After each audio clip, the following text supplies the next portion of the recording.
lá vai, se eu tiver em 3 dimensões, aquilo lá não vai reconhecer. Eu vou ter um espinor de 3 dimensões, que é um objeto com 2 componentes. Eu vou ter outro espinor de 3 dimensões, que é um objeto com 2 componentes. E vou ter o ômega alfa.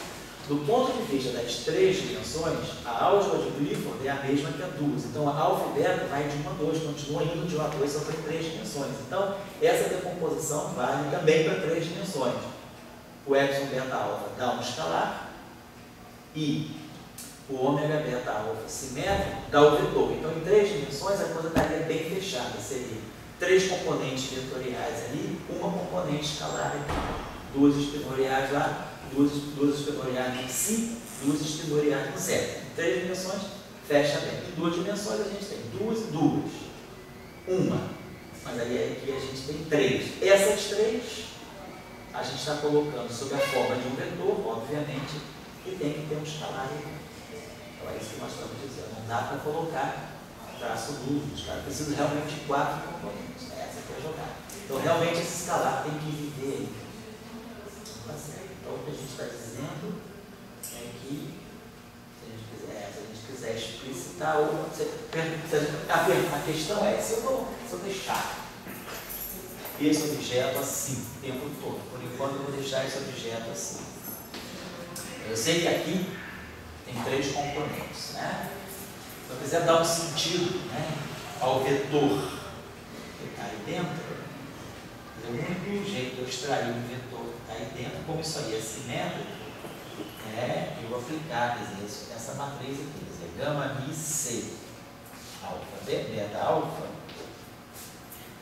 é simétrico. Então, quer dizer, certamente esse pedaço tem que estar aqui dentro.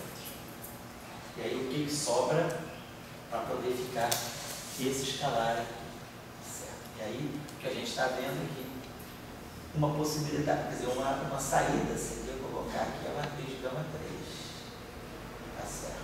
Que ainda, como eu disse, não está me satisfazendo plenamente, porque a gente está, gama 3 é possível, é simétrica, mas na representação de Majorana, quer dizer, a simetria da matriz gama 3 não é independente da representação.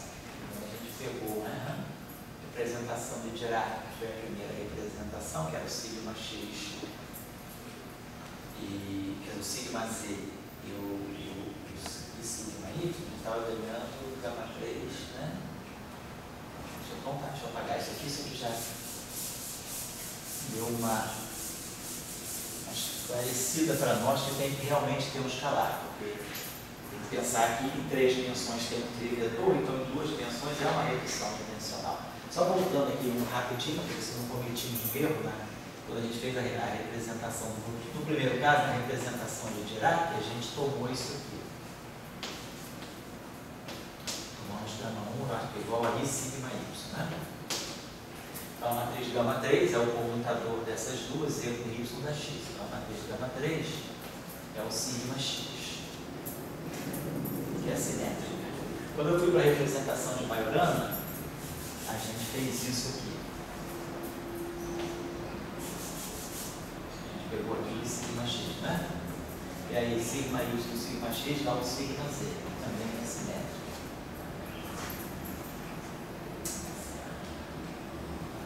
Então essa é a representação de Majorana. Se eu colocasse I sigma z, também continuaria sendo uma representação de Majorana, porque isso aqui é puramente imaginário, quadrado igual a 1, quadrado igual a menos 1 e anticomutam. Só que o comutador de y com z, também dá x, né? A pergunta é, então, se a matriz de integralidade em 2 dimensões, né? Será que ela é assim? Já está dando simétrica aqui, né? Então, a matriz simétrica nas 2 representações que a gente estudou. A matriz, o fato dela pensar aqui uma coisa. Gama 3 é gama 0 e gama 1. Gama 0 é sempre hermitiana. Gama 1 tem que ser sempre anti-hermitiana. Essa tem quadrado 1, essa tem quadrado menos 1. Essa matriz é hermitiana, essa matriz é anti-hermitiana. Certo?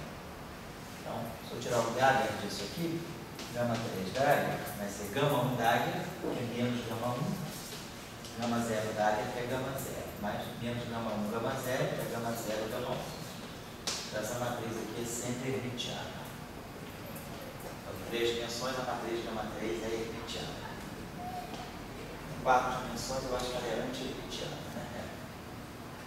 Não é hermitiana também. Em 4 dimensões, ela é I, gama 0, gama 1, gama 2 e gama 3. Quando eu tiro o conjugado hermitiano dela, é menos I, 3 da área é menos 3, 2 da área é menos 2, 1 da área é menos 1, 0 é o 0. Então, 1, 2, 3, 4, 0. Então, eu boto 1 para cá, não, se não menos. Boto 2 aqui, nada acontece. Trago 3 para cá, dá outro, se não está certo. O gama 5 também vai de 4 dimensões, é hermitiano. O gama barrado que é menos gama. Bom, então, essa matriz é hermitiana, mas a gente está dizendo que das representações que a gente está buscando uma representação que ela é simétrica. Se ela é hermitiana e ela é simétrica, então é porque ela é real. Tá certo. Então, quer dizer, parece que a gente poderia fazer realmente isso, colocar, quer dizer, o escalar, né, no setor do gama 3, tá, joia? Aí, questão. Quando eu faço uma transformação de Lorentz, o que acontece com, né?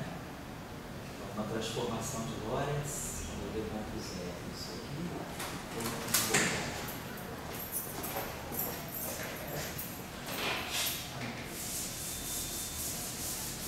vamos dizer que a gente coloca a matriz de gravidade. Se eu faço uma transformação de Lorentz, como a gente sabe que a transformação de Lorentz é S barrado, a gente introduz justamente a noção do gama zero para poder resolver o problema do barrado. Quer dizer, o gerador da transformação de Lorentz é exponencial do gama zero e gama 1. Perfeito.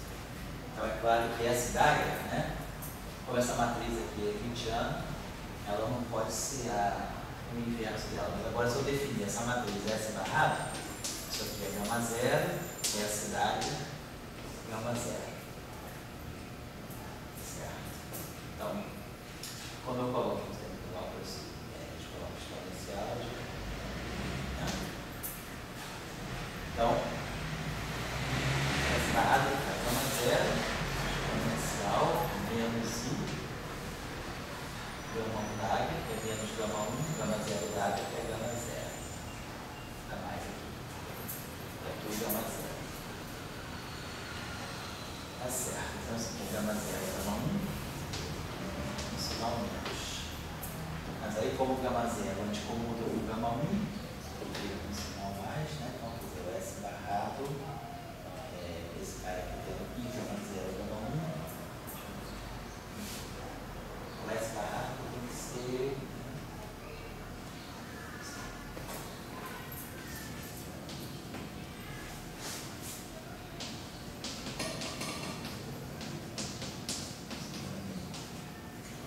É o gerador do grupo de Lorentz, né?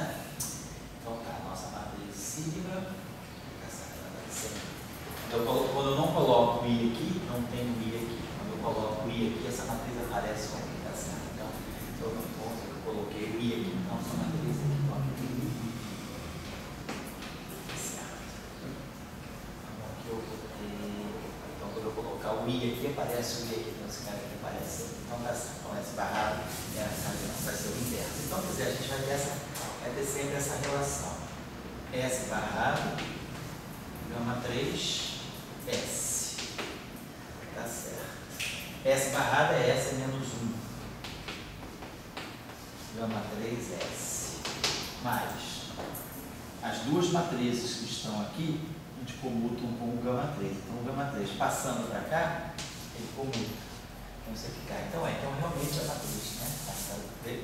Só reafirmando para a gente que a matriz gama 3, ela se comporta como um escalar. Então, a gente vai fazer essa decomposição. Então, a gente vai fazer o seguinte para nós. E aí, a gente vai ter esse gama 3 ali, tá certo? A gente vai ter o seguinte, vamos colocar aqui o nosso campo. Então, vamos fixando agora. Depois de toda essa longa discussão, a gente vai estar escrevendo isso aqui. está escrevendo que o nosso ômega beta alfa, ele vai conter, então, para nós, vai ter o primeiro pedaço, que vai ser a matriz de quiralidade, gama 3, beta alfa, vezes, a gente chamou de escalar de S, aquele lá a gente chamou de φ, vamos chamar essa escalar aqui, então, de escalar não vou querer chamar, vamos chamar de aqui, certo? E é aqui, mais gama mi, C, beta alfa, mi. Então, quando a gente colocar isso na expansão do supercampo, né? Então, como nós já vimos, esse cara aqui, então a nossa proposta então é essa. Depois dessa 1 hora de idas e vindas, né? A gente está concluindo que aquele objeto ômega alfa, que no fundo é o ômega beta alfa, a gente vai expandir dessa forma. Tá certo. Agora vamos jogar peças. Então nós temos aqui duas componentes, 3 quartos. Batendo aqui. Agora vamos colocar isso aqui. Lembrando que esse θ barrado, então, devido à propriedade de Majorana, θ barrado é menos θ gama, já estou dando um intervalo, tá, gente? Θ gama, C é menos 1, gama beta. C é menos 1 é menos C. Quer dizer, C é menos 1 é menos, C é o epsilon. C é menos 1 é menos epsilon. Isso vai ficar mais epsilon gama, perdão, epsilon gama beta. Então, ficamos com isso aqui vezes isso aqui. Então, quanto? Então, vamos começar agora a colocar aqui. Deixa eu apagar isso aqui. Bom, pode escrever que nem o nosso animal, vamos dar um intervalinho para baixo. Então, gama alfa de x θ vai ser para nós o xi alfa mais. Então, vou pegar aqui o primeiro termo de lá, o epsilon beta alfa. Quando eu colocar aqui θ gama, epsilon gama beta, epsilon beta alfa, escalar S no lugar disso aqui. Então, epsilon gama beta, epsilon beta alfa é o quadrado da matriz epsilon. O quadrado da matriz epsilon é menos 1, que é 0, 1, menos 1, 0. O quadrado é menos 1. Menos 1, delta de gama alfa. Vai ficar menos θ alfa S. Mas é claro, menos θ alfa S, como eu estou definindo S, eu posso incorporar esse sinal menos no S. O que é importante aqui é que a estrutura seja um θ alfa vezes um escalar S. Esse menos S é absorvido na redefinição do campo. Então, esse pedaço aqui foi feito. Agora, quando a gente colocar esse pedaço aqui, a gente vai ter, então, θ gama, epsilon, gama beta, e o gama 3 beta alfa. Tá certo. Eu posso. Não tem nenhuma. No princípio, não tem nenhuma maneira de simplificar isso, né? Porque, em princípio, independente da representação, o gama 3 pode ter uma forma ou outra, né? Então, isso aqui eu teria que deixar desse modo. Só que eu posso pensar o seguinte. Eu posso incorporar esse gama no fundo, esse aqui tem um índice gama beta, certo? Não tem como, essa matriz aqui fica aqui. Não sei, teria que deixar, então ficaria alguma coisa desse tipo. Eu não estou achando muito bonitinho deixar assim, então nesse pedaço aqui a gente poderia deixar um θ barrado, deixar assim, ó, né? Só para não ficar enchendo de índice, poderia manter isso aqui, θ barrado. Θ barrado vezes a matriz gama 3. Então, no fundo é isso aqui, θ barrado, gama 3. Alfa vezes aqui. Certo? Isso aqui, ó. Peguei essa matriz de θ barrado, isso aqui é θ barrado beta, gama 3, beta alfa. Então, isso aqui, na verdade, é esse produto, θ barrado, gama 3, alfa. Tá certo. E aí, agora o pedaço vetorial, é um pedaço tão desejado, o que a gente está tentando mostrar é que tem um campo vetorial aqui dentro, mais um pedaço vetorial, mais agora, gama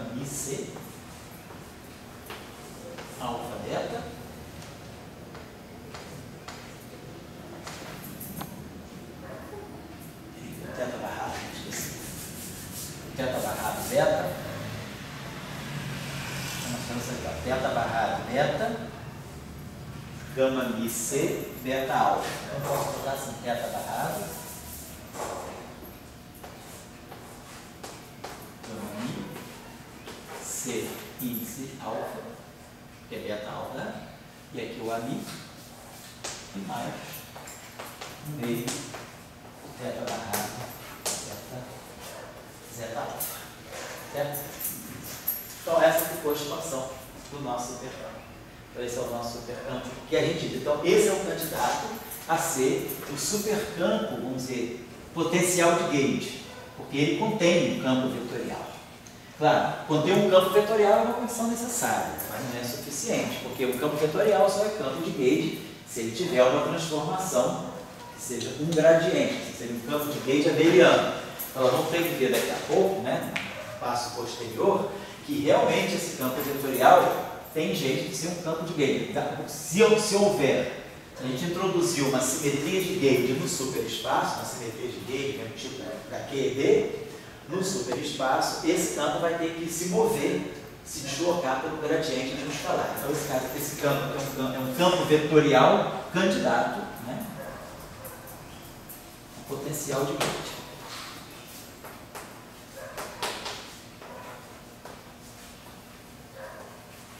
Certo? Vamos ver uma coisinha a mais? Aqui. Nós estamos em duas dimensões.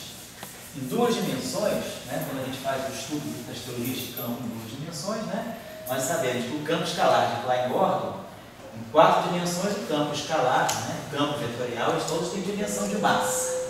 Em duas dimensões, né, como o lagrangiano de Klein-Gordon é dφ, e o lagrangiano já tem dimensão de massa ao quadrado, então o campo escalar é adimensional. No campo spinorial tem dimensão de massa meio, diferentemente dos 3 meios, né, das 4 dimensões. E o campo vetorial também é um campo tipo bosônico, né? Ele tem lagrangiano de massa, F-mini e F-mini, então DA, DA. Então o A também é adimensional, massa zero. Então, vamos começar a ver as dimensões, né? Se eu quero, lembrando que o θ, lembra das coordenadas, x', superespaço, θ' igual a θ mais S, supersimetria. X' igual a x mais x', né?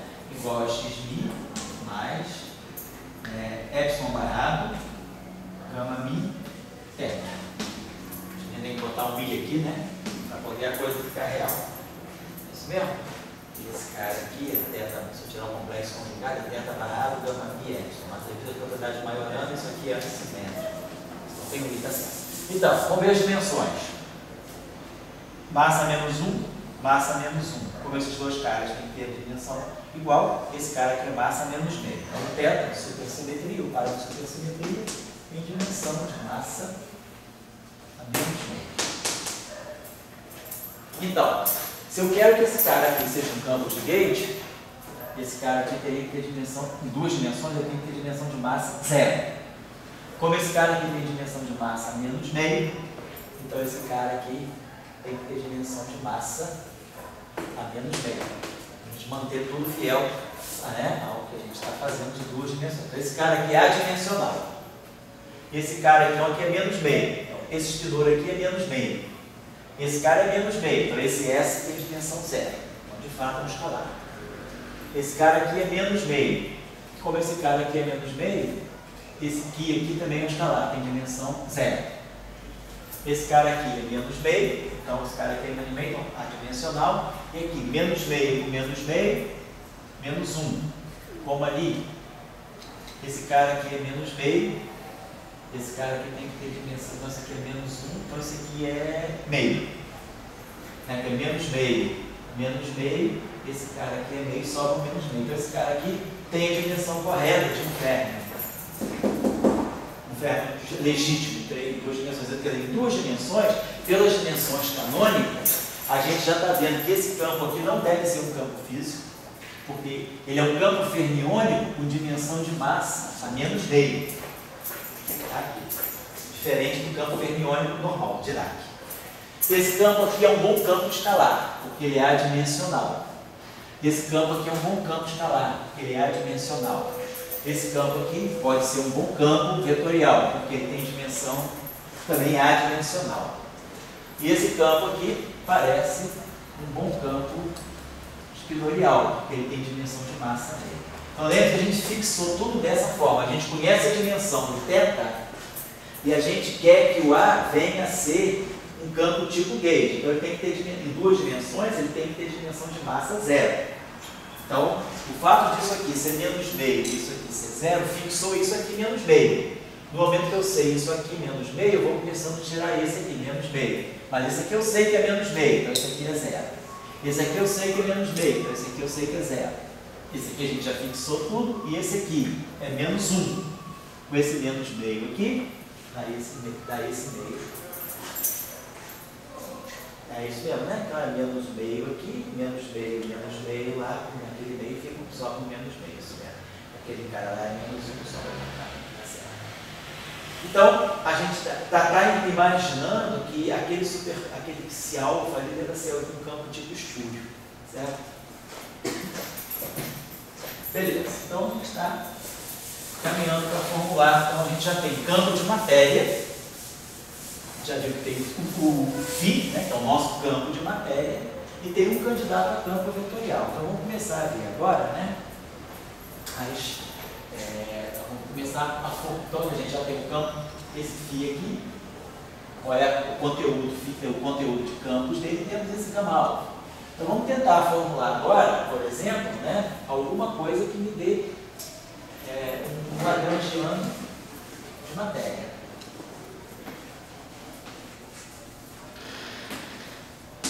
O lagrangiano de matéria, basicamente, o que a gente vai querer? A gente vai querer ter o Klein-Gordon, dmi-φ, e vai querer ter o Dirac, psi barrado e gama-mi, dmi-psi. É o que a gente vai querer ter para a parte cinética, né? O lagrangiano cinético de matéria. Depois a gente vai poder pensar, quer dizer, o lagrangiano aqui, cinético, depois vamos pensar no lagrangiano de massa e depois vamos pensar no lagrangiano de interação. Dos nossos cursos aqui, o que a gente já sabe? Em duas dimensões, né? O setor de o que deve estar descrevendo o setor de matéria é o modelo sigma não linear. Por quê? Porque a gente sabe que em duas dimensões, se eu pegar uma interação do tipo lambda-φn, como o campo φ é adimensional, né, a constante lambda, né, vai ter sempre dimensão de massa menos 2. O lagrangiano é isso aqui. Vai ter dimensão de massa ao quadrado. Qualquer interação do tipo lambda-φ3, lambda-φ4, como φ é adimensional, eu posso colocar quantas potências eu quiser aqui. E esse lambda aqui, ele vai ter dimensão de massa ao quadrado. Porque o lagrangiano tem dimensão de massa ao quadrado em duas dimensões. Então, essa interação é sempre super renormalizável. Mas, se eu quiser ter uma constante de acoplamento adimensional no setor de matéria, eu teria que colocar alguma coisa desse tipo, dmi-φ, vezes um φ elevado a n. Isso aqui, ó, me daria uma constante de acoplamento adimensional, porque 0, 0, 0, massa ao quadrado. Então isso me garantiria a massa ao quadrado, dimensão de massa ao quadrado do lagrangiano, e me daria uma constante de acoplamento adimensional. Então, se a constante de acoplamento é adimensional, eu tenho chance de ter uma teoria renormalizada. Isso aqui é justamente a estrutura de um modelo sigma não linear. O modelo sigma não linear é alguma coisa do tipo dmi-φ vezes potências de φ. Certo? Então, vamos dizer assim, claro, a gente pode introduzir uma interação φ2, φ3, φ4, φ5, φ6 em duas dimensões, mas eu posso colocar todas as ordens. Então, em duas dimensões, o natural é que o setor de matéria seja realmente um modelo sigma não linear, que é o que vai garantir uma constante de acoplamento. Qualquer acoplamento desse tipo me garante uma constante de acoplamento adimensional. Precisa ter duas derivadas, mas isso aqui é justamente essa estrutura que nós já tínhamos aprendido. Ó. G e J de φ, dmi-φ, dmi-φj. Então, em duas dimensões, eu gostaria de dizer, ter o setor de matéria um modelo sigma não linear. Mas a gente pode perguntar, eu posso escrever aqui D em duas dimensões? Se eu quiser escrever aqui D em duas dimensões, eu não vou escrever o modelo sigma não linear, eu vou escrever o Lagrangiano de Dirac. Então depois eu vou ver o que é o modelo sigma não linear em duas dimensões e o que é aquele D em duas dimensões. Mas eu estou só adiantando a vocês que o setor de matéria natural de duas dimensões, a interação, né, deveria estar no modelo sigma não linear, porque vai permitir sempre duas derivadas do escalar. Bom, por enquanto vamos tentar então introduzir para o setor escalar de matéria e o setor de massa. Depois vamos tentar introduzir o Lagrangiano cinético para o setor de Cage. Lagrangiano cinético de Cage, que é onde, né, nós deveríamos ter o FMI ao quadrado. Eu vou ver se a gente consegue escrever um Lagrangiano para você, tá bom? Então vamos parar um instantinho por aqui, né, para a gente dar um trabalho de 6h10, se deve estar cansado, vamos trabalhar de 15 minutos, até 6h25, tá bom?